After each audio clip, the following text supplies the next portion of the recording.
अब क्वेश्चन है कि ये ऐसा क्यों कर रहा है, ये इसको आप जस्टिफाई कैसे करोगे? ये तो आपने मेरे को आके बोल दिया, अरे हाँ उल्टा करता है, और मैं कैसे मान लूं उल्टा करता है? तो ये एक्चुअली वही इनर्शिया वाली कहानी है, law of conservation of energy की कहानी है। जैसे हर चीज, जैसे हमने मैकेनिक्स में पढ़ा था, every object has a tendency to maintain its state of motion, तो वैसे ही वो अपने मैग्नेटिक फ्लक्स को मेंटेन करने की कोशिश करता है। जितना फ्लक्स है उसको बनाए रखेगा, अगर आप चेंज करोगे तो उसको नलीफाई करने की कोशिश करता है। ठीक है, इनफैक्ट आगे चल के जो टॉपिक है उसमें आप देखोगे भी it is related to something like inertia, inertia से इसको रिलेट भी किया गया है। ठीक है, इलेक्ट्रिकल इनर्शिया भी बोलते हैं इसको, बट उसको छोड़ के हम लोग एक्सप्लेनेशन देखते हैं किसका, लेंज लॉ का। हाँ, तो सपोज करो एक्सप्लेनेशन क्यों ऐसा हो रहा है। सपोज करो यहां पे कॉइल रखी, यहां पे एक कॉइल रखी, हाँ, और इसके बाजू में एक दूसरी कॉइल रखी, इसके बाजू में एक दूसरी कॉइल रखी। आपने क्या किया, इसको स्विच ऑन किया, आपने इसको स्विच ऑन किया। जैसे ही स्विच ऑन किया इसमें से करंट फ्लो हुआ, ठीक, इसमें करंट फ्लो हुआ, इसमें कुछ फ्लक्स आया, इसका कुछ फील्ड आया, तो इसका फील्ड इससे भी लिंक हो गया।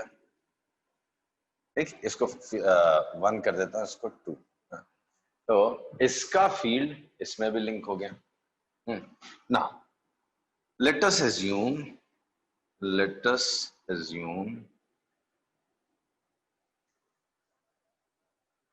current induced in coil 1, current induced in coil 1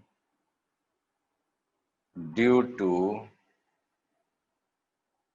current in coil 2, current in coil 2 is to assist change in flux। मान लेते हैं अपोज नहीं, असिस्ट करता है, change in flux, right? So this will lead to increase in flux of 1, hence of 2। सोचो आप क्या लिखा है।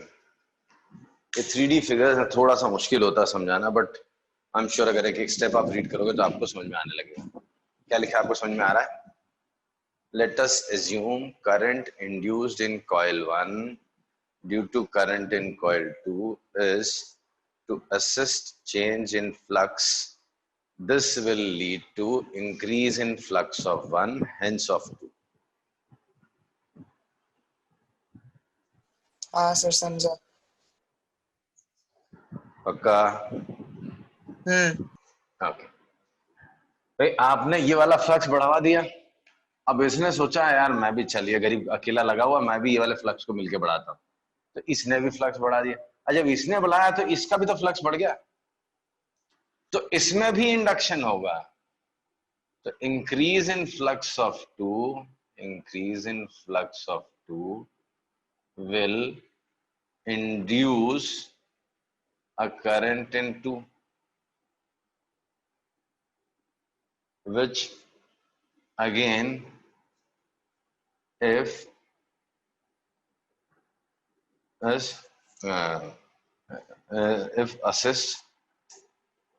assist change in flux in 2 increases further, hence flux in 1 increases further,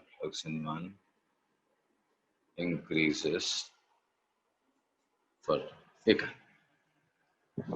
आपने क्या बोला भाई, जो इंड्यूस्ड ईएमएफ है, जो चेंज होगा उसको मान लेते हैं हम लोग कि फेवर करेगा, राइट, मतलब असिस्ट करेगा। ठीक, तो अगर असिस्ट करना है तो इसको आपने ऑन किया, इसकी वजह से फ्लक्स आया इस पे, ये फ्लक्स इससे भी लिंक हो गया, दोनों फ्लक्स अगर लिंक हो गए और इसमें ईएमएफ इंड्यूस हुआ और उसको ये वाला फ्लक्स जो बढ़ा था उसको और बढ़ाना है, ठीक है ले और बढ़ा दिया, अब इसने बढ़ाया तो इसका बढ़ गया, तो इसमें फिर से ईएमएफ इंड्यूस होगा, अब इसमें ईएमएफ इंड्यूस हुआ और वो भी इसको सपोर्ट करने के लिए, तो इसका ये वाला करंट और बढ़ जाएगा, उसकी वजह से इसका ये वाला फ्लक्स और बढ़ गया, तो वो फ्लक्स इससे भी लिंक्ड है, तो इसका फ्लक्स बढ़ गया, तो इसमें और ईएमएफ इंड्यूस हो जाएगा। कंफ्यूज या क्लियर है? क्लियर है। ओके, इस हिसाब से देखो तो अपने को कुछ करने की जरूरत नहीं है, खाली आने का, इसका एक स्विच ऑन करने का और जिंदगी भर फ्री में इलेक्ट्रिसिटी मिलेगी, right? So increase further. This will be, sorry, this is against law of conservation of energy. Right? This is against law of conservation of energy, as this leads to a conclusion then we need to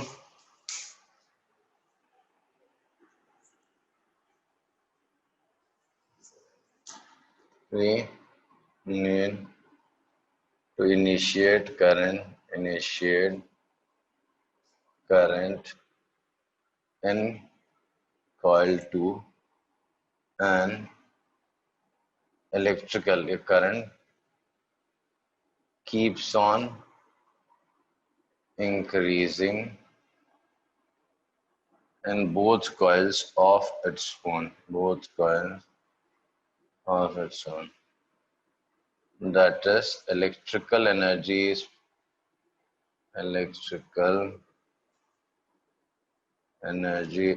produced without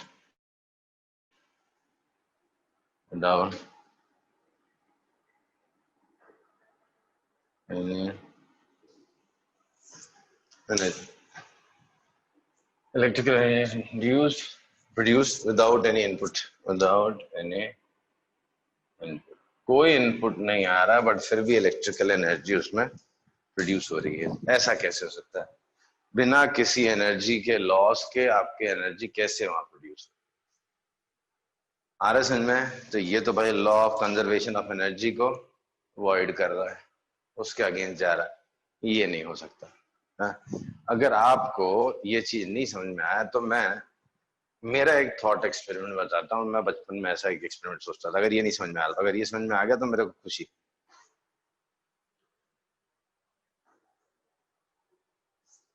hello, हाँ sir बताओ। जी, मैं ये experiment सोचता था as a student. मैं सोचता था ये तो बड़ा मस्त टाइम पास है, सारी प्रॉब्लम ही सॉल्व हो जाएगी। किसकी? एनर्जी की। कैसे? मेरे को दो चीजों को मैंने क्लब किया, न्यूटन लॉस ऑफ मोशन को क्लब किया और इस कॉन्सेप्ट को क्लब किया। मैंने कहा स्पेस जाने का ऐसे लाइन से बहुत सारी कॉइल लगा देने का। क्या? ऐसे लाइन से बहुत सारी कॉइल लगा दो। बोले ठीक है। फिर उसके बाद क्या करो, इधर एक मैग्नेट ले नॉर्थ साउथ। अब स्पेस है तो ऐसा तो कुछ नीचे गिरेगा नहीं, बस ऐसा धीरे से एक बार पुश कर देने का। अब जैसे आप पुश करोगे तो इसका फ्लक्स क्या हो जाएगा? बढ़ने लगेगा। ठीक? हेलो, हाँ सर। हाँ सर। इसका फ्लक्स अगर बढ़ जाएगा तो क्या हो जाएगा? इसमें करंट इंड्यूस होगा। अब ये मस्त धीरे से चलता रहेगा और सब में करंट आता रहेगा। फ्री की एनर्जी, हाँ फ्री की एनर्जी मिल रही ना। बस खाली आपको क्या जाना, स्पेस में जाना है। अब ये ना तो स्पेस में रिंग भी ना ग्रेविटी है ना कुछ है, कोई तो गिरने वाला नहीं, सब अपनी जगह खड़े रहेंगे। बस ऐसा ऐसा 1000-2000 रिंग बना दो और इधर धीरे से मार दो, बस ये चलता जाएगा और उसमें करंट इंड्यूस होता रहेगा। तो ऐसा तो नहीं हो सकता ना भाई। तो वही कहानी है कि इसमें जो करंट इंड्यूस होता है वो कुछ इस तरह से होता है कि नॉर्थ पोल के अप्रोच को अपोज कर सके। तो इधर भी वो नॉर्थ बना लेता है। तो एक्चुअली जब वो नॉर्थ बना लेता है तो इसको रिपेल करता है, तो इसकी काइनेटिक एनर्जी कम होती जाएगी, और जितनी काइनेटिक एनर्जी कम होगी उतनी ही इसमें इलेक्ट्रिकल एनर्जी आएगी, राइट। बट अगर कहीं गलती से वो फेवर कर देगा तो बैठे बिठाए पूरी फिजिक्स खराब हो जाएगी, law of conservation of energy ही गलत हो जाएगी। मान लो ये अपोज नहीं करता था, क्या करता था, असिस्ट करता था, फेवर करता था, आजा भाई तू नॉर्थ पोल मेरे पास आजा, मुझे बहुत अच्छा लगेगा।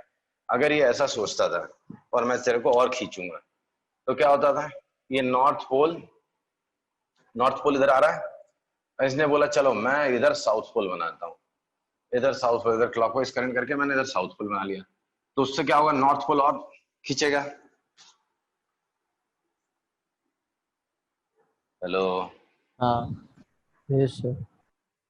अगर इसने बोला कि मैं अपोज नहीं करूंगा बेटा, तू आ जा मेरी तरफ, मेरे को बहुत मजा आता है, तू भी आ जा इधर, अपन साथ में रहेंगे, तो वो क्या करेगा, इधर साउथ पोल बनाएगा। इधर साउथ पोल बनने की वजह से क्या होगा, ये और जोर से खींचने लगेगा। मजाक मजाक में इसकी भी काइनेटिक एनर्जी बढ़ गई और इसमें कॉइल में इलेक्ट्रिकल एनर्जी बढ़ गई। मतलब ये तो जादू हो रहा है। खाली एक बार जाके आप उसको टच करना है मैग्नेट को, पूरी जिंदगी आपको फ्री में एनर्जी मिलती रहेगी। इधर मैग्नेट की भी काइनेटिक एनर्जी बढ़ रही है और उधर कॉइल में इलेक्ट्रिकल एनर्जी बढ़ रही है। लॉस किसी का नहीं हो रहा, दोनों विन विन हो रहा है। भाई ऐसा तो नहीं होता है कि होता है। सुना तो नहीं।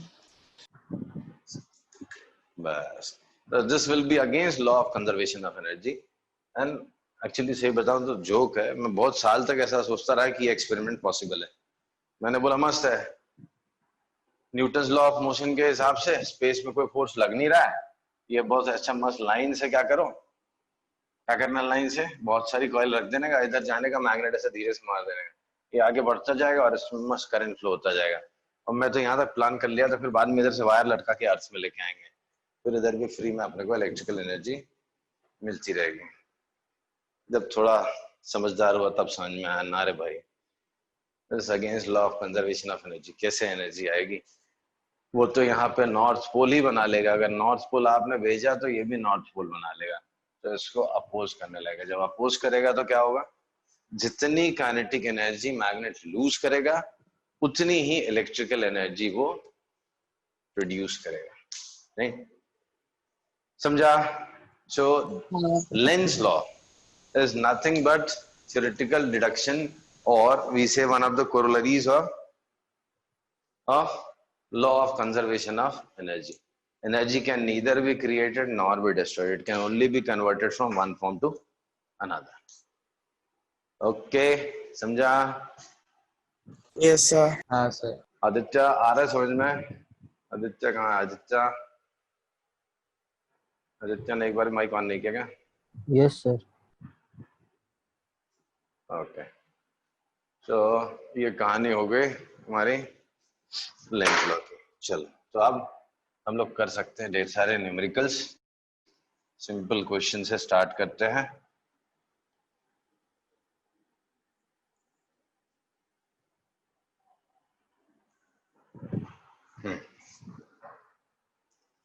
चलो सिंपल क्वेश्चन से स्टार्ट करते हैं। Questions on Faraday's law.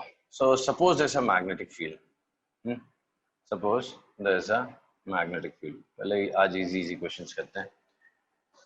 एक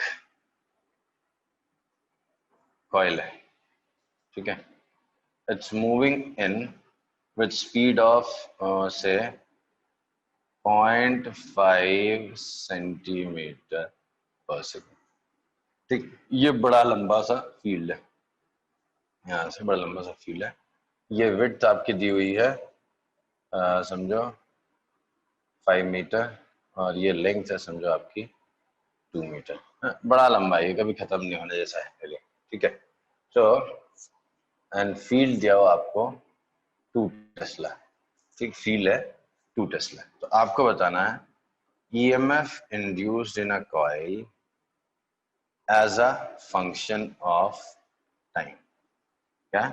आपको बताना EMF induced in a coil as a function of time, कितनी देर तक कैसा ईएमएफ रहेगा डायरेक्शन के साथ ना, डायरेक्शन के साथ।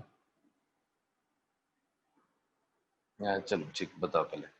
तो E is equal to function of T दिया हुआ है। तो आपको sir E as a function of time आपको बताना है, टी के रिस्पेक्ट में ईएमएफ।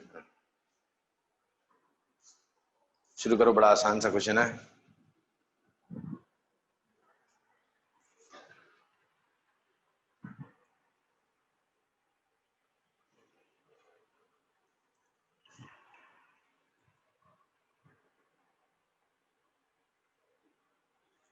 सर कोई टाइम नहीं है। अरे as a function of T बताना, टी के टर्म्स में ही आंसर बताना है ना आपको। एज्यूम कर लो ना कि टी सेकंड्स में कॉइल कितना अंदर चला जाएगा होगा। अच्छा अच्छा, आपको एज्यूम करना है, आपको एज्यूम करना है कि कितने सेकंड में कॉइल कितना अंदर चला जाएगा, तो उससे फ्लक्स कितना हो जाएगा, फिर उसको डिफरेंशिएट कर लेना टी के रिस्पेक्ट में, ईएमएफ आ जाएगा।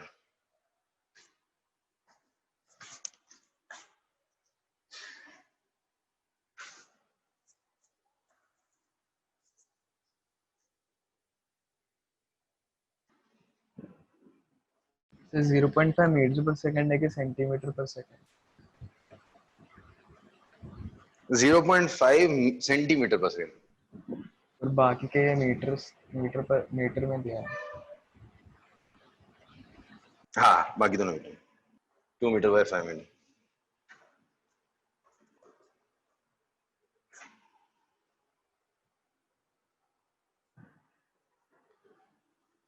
ईएमएफ की जगह चलो अच्छा phi as a function of time ये तो बता दो, ये तो कोई बता सकता है, E as a function of time.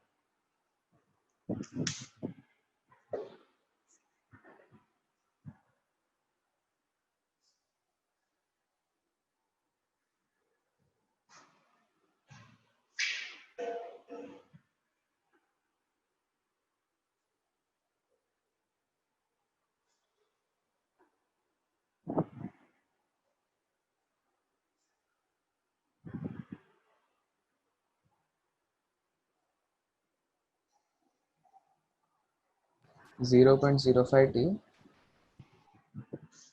Flux is t seconds में, टी सेकेंड्स में कितना आगे आ जाएगा, 0.005 टी मीटर अंदर आएगा। हाँ ठीक तो है। एरिया इनटू फील्ड का लाना, तो एरिया हो जाएगा 5 इंटू 0.005 टी, इतना, ये 5 मीटर और ये 0.005 टी अंदर हो गया, इनटू फील्ड, फील्ड इज 2, तो 5 2 10, तो 0.05 टी, वही ये बोला हो था। गया वेबर हाँ में। हो गया। हाँ तो मैंने गलत कब बोला, तो ये हो गया आपका फील्ड, ठीक है, सॉरी फ्लक्स। तो E flux as a function of time आ गया। अब EMF as a function of time निकालना है, तो EMF as a function of time minus d phi by d t, तो माइनस 0.05 वोल्ट, तो आंसर इज माइनस 0.05 वोल्ट, ठीक है। हाँ अरे समझ में हाँ ना, अगर इस कॉइल का रेजिस्टेंस 0.01 ओम है, तो या 0.1 ओम कर देता हूँ, 0.1 ओम, तो आपको करंट बताना है। तो करंट अगर मैं पूछूं आपसे, तो करंट कितना आ जाएगा, ई बाय आर, 0.5। तो माइनस 0.05 अपॉन 0.1, तो 0.5 एम्पियर, ठीक है। अब कुछ छोटी छोटी चीजें, जैसे पहला तो माइनस साइन, माइनस साइन चलो इसको सिर्फ अगर मैग्नीट्यूड की बात करें तो हम ड्रॉप कर देते हैं, because minus sign tells us that it opposes the cause which induces it. तो माइनस जब कोई वोल्टेज पूछे और करंट पूछे तो हमने नहीं लगाना चाहिए, तो 0.05 वोल्ट या 0.5 एम्पियर करंट। बस करंट में आपको बताना पड़ेगा क्लॉकवाइज और एंटी क्लॉकवाइज कैसा करंट होगा, क्लॉकवाइज करंट आएगा यहाँ पे या anti clockwise. Anti clockwise. Anti clockwise का। अब बात बड़ी जल्दी समझ गए। इनवर्ड वाला फ्लक्स बढ़ रहा है इसका, देखो अंदर वाला फ्लक्स बढ़ रहा है, तो अंदर वाला फ्लक्स बढ़ेगा तो क्या होगा, वो बाहर फ्लक्स भेजने की कोशिश करेगा ताकि उसको नलीफाई कर सके। तो नलीफाई करने के लिए बाहर फ्लक्स भेजेगा, तो उसके लिए यहाँ पे एंटी क्लॉकवाइज करंट होना चाहिए। तो current should be anti clockwise. Okay, समझा? तो हाँ 0.5 एम्पियर एंटी क्लॉकवाइज। तो ये हो गई कहानी ईएमएफ, करंट और फ्लक्स की। अब मान लो सब कुछ लिमिटेड दिया हुआ, ये दिया है 2 मीटर, ये दिया हुआ है 4 मीटर। तो अब अगर मैं आपको बोलूं proper function of time define करने के लिए, तब क्या होगा? तो कितनी देर तक ये इसके बाहर रहेगा, कितने सेकंड्स तक ये अंदर आता रहेगा?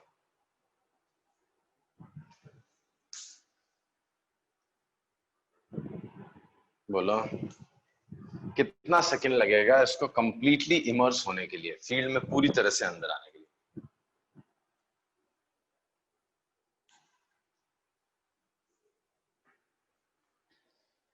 अब ये तो बच्चों का क्वेश्चन है, ये कैसे गड़बड़ कर रहे हो तुम लोग?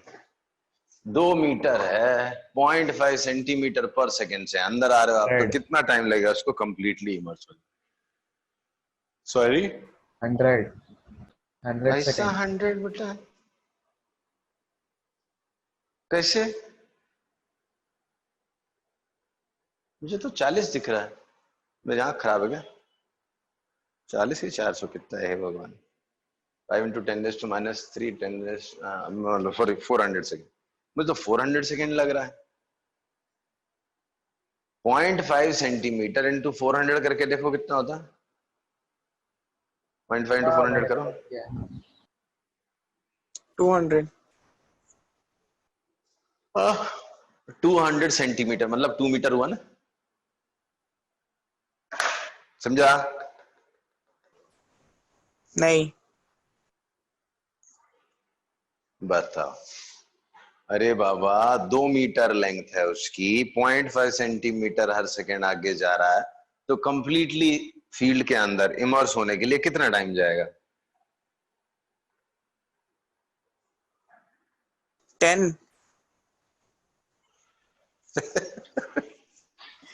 Velocity is displacement by time. अब इतना छोटे लेवल पे गिर अरे के हाँ बताना पड़ेगा, हाँ हाँ बताओ। सॉरी। लो, तो वही तो बोल रहा हूँ ना, 0.5 सेंटीमीटर हर सेकंड अंदर जा रहा है, तो 2 मीटर अंदर जाने के लिए कितना टाइम लगेगा? हाँ? ऐसे ही देख लो, 2 सेकंड में 1 सेंटीमीटर, 200 सेंटीमीटर जाना है, तो 100 टाइम्स और करना पड़ेगा, तो 200 सेकंड लगेगा आपको। हाँ सर समझ समझा? गया। तो 2 सेकंड, हाँ, तो 0 सेकंड से 200 सेकंड तक कहानी कुछ और होगी। 200 नहीं, 400। 0 सेकंड से 400 सेकंड तक कहानी कुछ और होगी। कितने टाइम तक ये इसके अंदर रहेगा, कंप्लीटली इनसाइड रहेगा? मतलब इसका एक कोना, इस एंड पे पहुंचने में कितना टाइम लगेगा?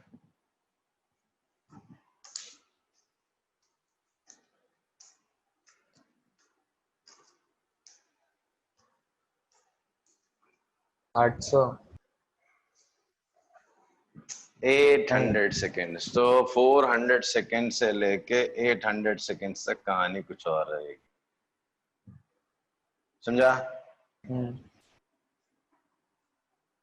फिर हाँ 800 सेकेंड्स के बाद ये बाहर निकलने लगेगा, तो फिर कहानी कुछ और होगी। ऐसे स्टार्टिंग में क्वेश्चंस आपको मिल जाएंगे HCM में, स्टार्टिंग के क्वेश्चंस में ऐसे मिल जाएंगे। तो बस आपको देखना क्या है, कितने सेकेंड्स तक क्या हो रहा है।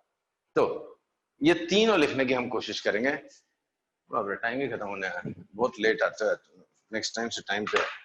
तो मैं एक एग्जांपल लिख के दिखाता हूँ आपको, ये अपने से खुद से करना है। तो पहले ये एक टेबल जैसा बनाता हूँ मैं। तो पहले फ्लक्स लिखता हूँ, ठीक? तो फ्लक्स अगर किसी ने पूछा मुझे कितना होगा, तो ये टेबल आपको फिर कंप्लीट करना है। इधर ईएमएफ लिखेंगे हम लोग, इंड्यूस्ड ईएमएफ, और यहाँ पे इंड्यूस्ड करंट बताएंगे। तो फ्लक्स जब ये धीरे धीरे इन हो रहा था, तो टी सेकेंड्स में कितना फ्लक्स हो गया था? t सेकेंड्स में फ्लक्स हो गया था, कितना निकाला था मैंने, 5 इंटू 10⁻⁻², यही था ना, हाँ 5 into 10⁻³ into t into 5 into 2, इतना हो गया, ठीक। यहां पे फ्लक्स हो चुका है कांस्टेंट, इतने से इतने के बीच में फ्लक्स चेंज ही नहीं हो रहा, उतना ही फ्लक्स लेके वो घूम रहा है। नहीं, जब ये पूरी तरह से फील्ड के अंदर आ गया, अब देखो ना, यहां से यहां तक पहुंचते पहुंचते तो फ्लक्स उतना ही रहेगा, फ्लक्स चेंज ही नहीं होगा। हाँ तो फ्लक्स वहां पे हो जाएगा कांस्टेंट, 5 2 10 2 20 वेबर कांस्टेंट। फिर जब उसका एक एंड बाहर निकलने लगेगा तो 20 - 5 इंटू 10⁻²,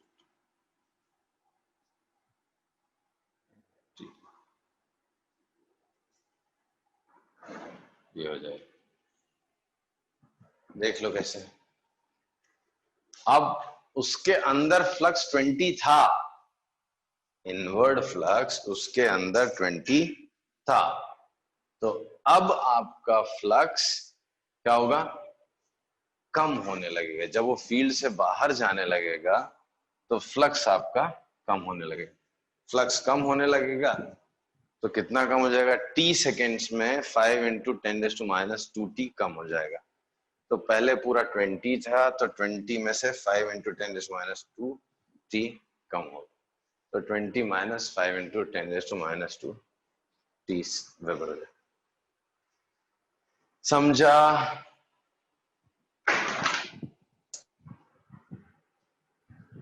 हाँ सर। हेलो, समझा ना? हाँ सर। चलो, आई स्टॉप, 10 मिनट में दूसरी क्लास।